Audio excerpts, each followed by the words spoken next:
Today, we are joined by a special guest, the one and only world famous coin shop Chris. And yes, we're going to talk about silver and we're going to talk about gold, but we've got something even more scary to talk about: the potential for food shortages.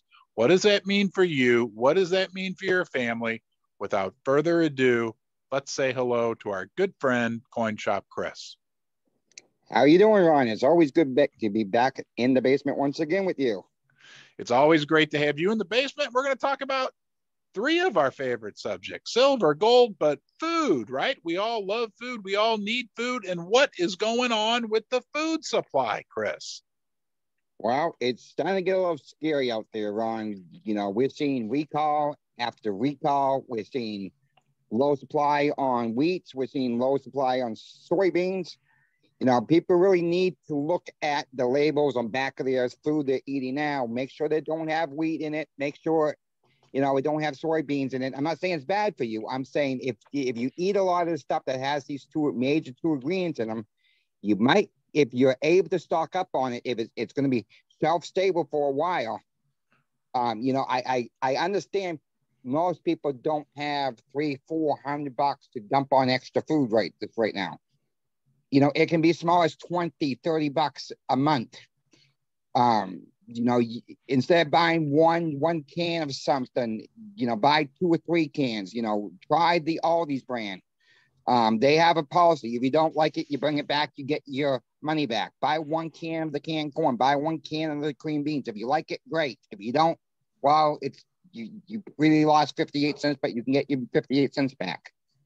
Yeah, it's an interesting time right now for American families are struggling, right? They're living on average, your average American, who knows, some of the people, joining us right now are living on their credit cards. They've gone through their savings. They can't afford the food prices where they are right now.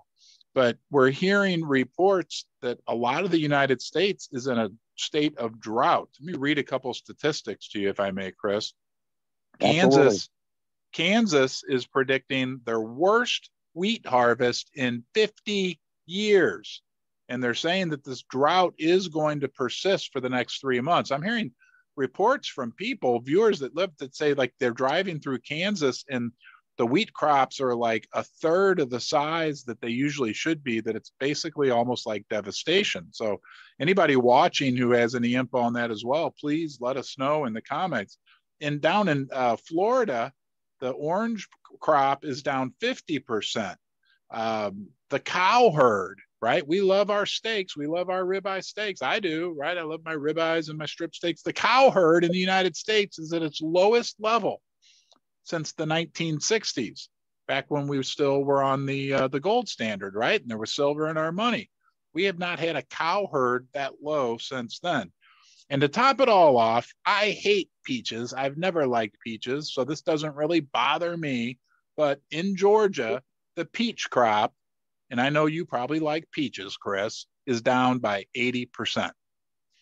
Well, I'm sorry, Ron, to inform you. I thought I called up the Georgia Peach store and I just had them send you 50 pounds of peaches. No, I'm joking, Ron, but I just figured I'd throw that one out there.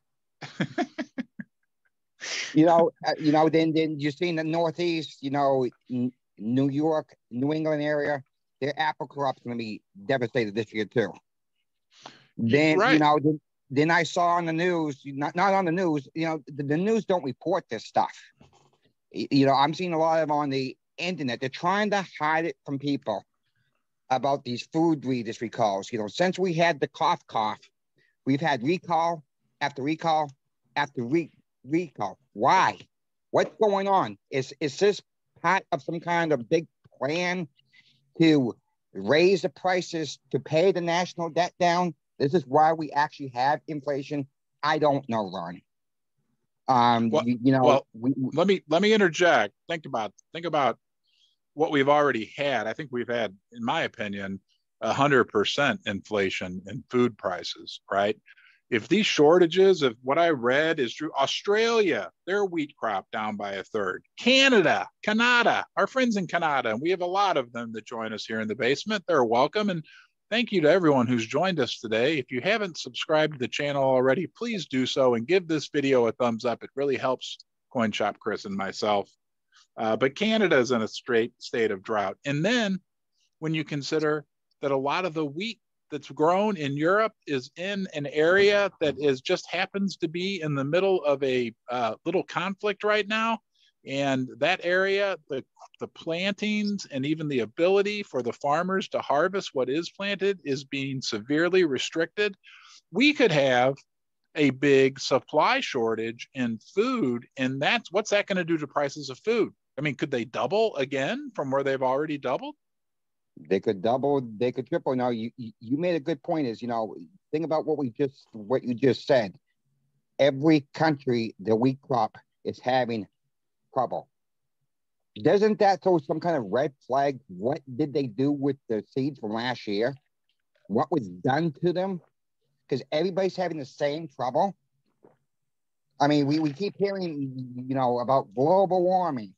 I'm not going to get off too far on a tangent on this, but we hear about this, and we hear You're about, off to a good start. Oh, here we go. We keep hearing about 100-year floods, 100-year droughts. How often can this keep happening? Right. These fields have water. But now what these states are doing here in the United States, I can't speak for any other country. They're putting in water restrictions. So if we can't water the crops, of course, everything's going to go up. So, I mean, yes, we do have dry spells. We have wet spells. But last year it was dry in California. Then it got flooded in California because the ground was too dry. It seems like something happens every single year for the past 3 or 4 years, and it's just getting worse and worse and worse. I remember about 1.5 years ago, Aldi's was selling canned mushrooms, 4-ounce cans for 55 cents.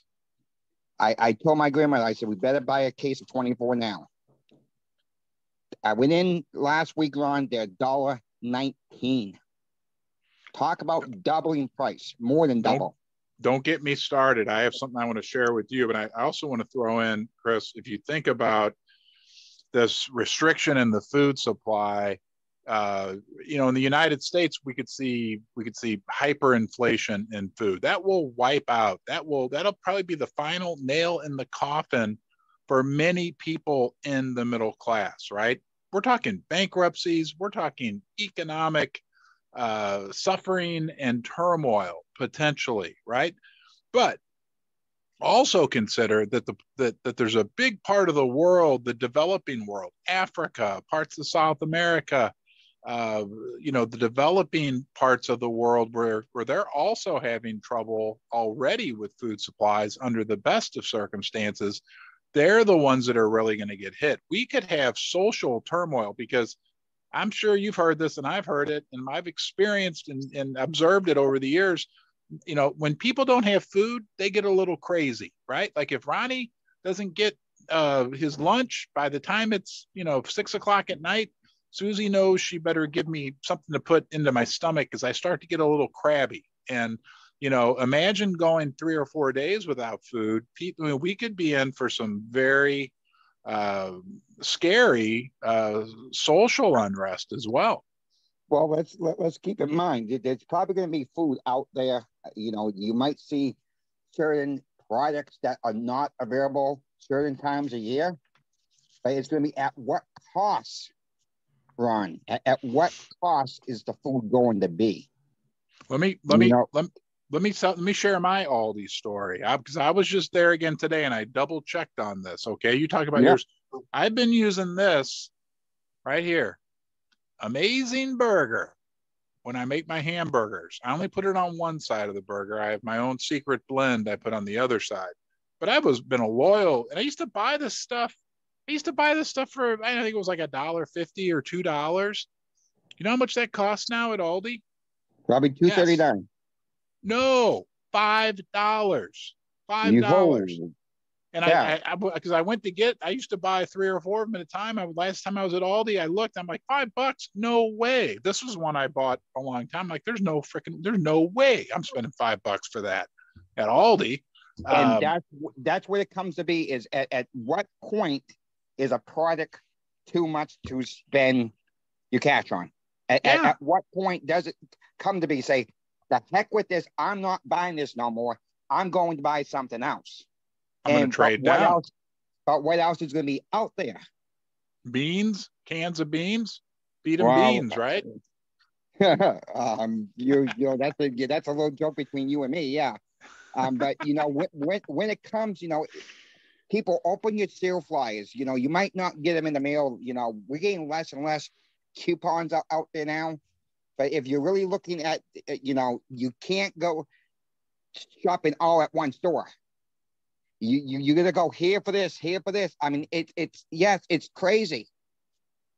Right. You know, but look at your ads. Be careful on your buy one get one freeze. Or now they're starting to leak in buy two get one freeze.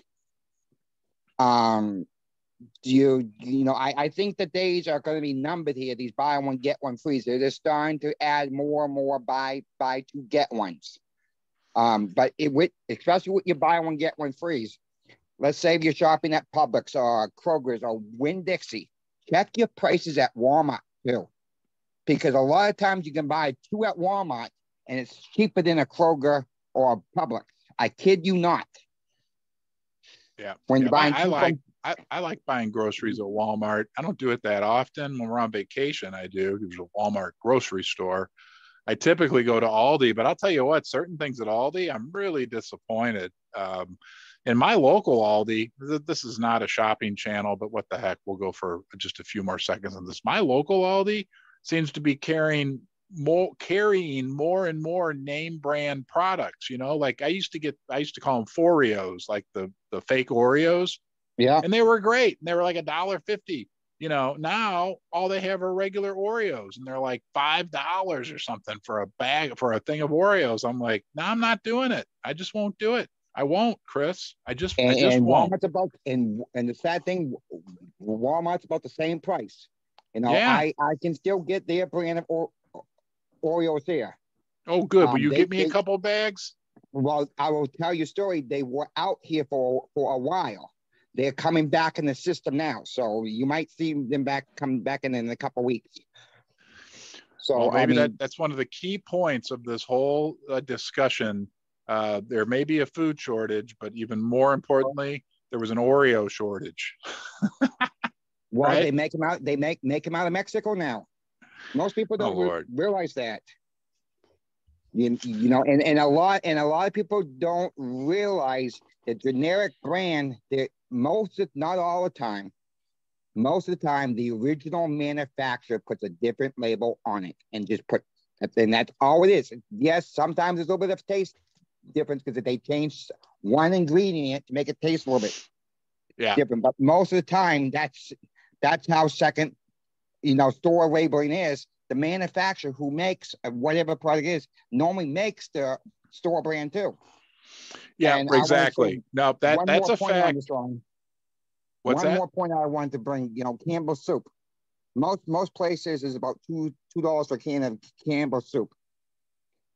The Dollar Tree, the can might look smaller, but it's fatter, and it's 30% more. You can't get all your flavors, but especially like tomato soup or chicken noodle soup, it's $1.25 a can, and it's got 30% more than your regular store canned soup. They're gonna look like a small.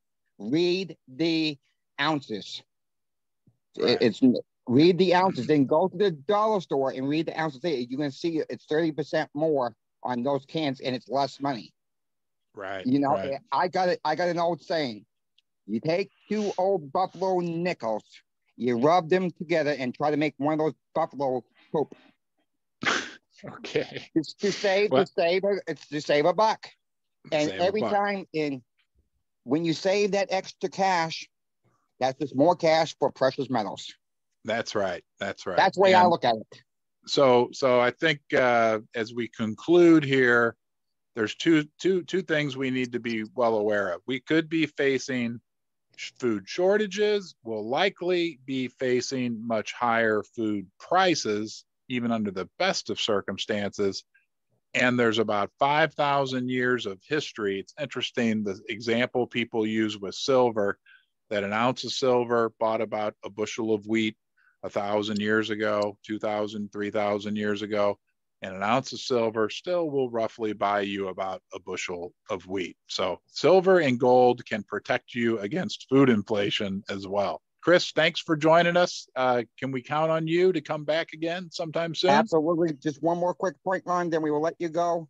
Like I've said before, I mean, if there's something you eat a lot of and you see a good sale on it, buy a few extra, just in case. Sounds good. Rotate your pantry and just, try to do the best you can. I mean, I think we're going to be in for some hard times. I'm not saying the store is going to be out. It's going to be at what cost the food is. So that's all I got to say, Ron. I'm very, very concerned what's going to happen. Be prepared. And Chris will be there to help people navigate these choppy waters. And we'll look forward to seeing you again soon. We will talk to you again soon, Ron. Thank you again for having me. You got it. See you, buddy. See you. Bye-bye.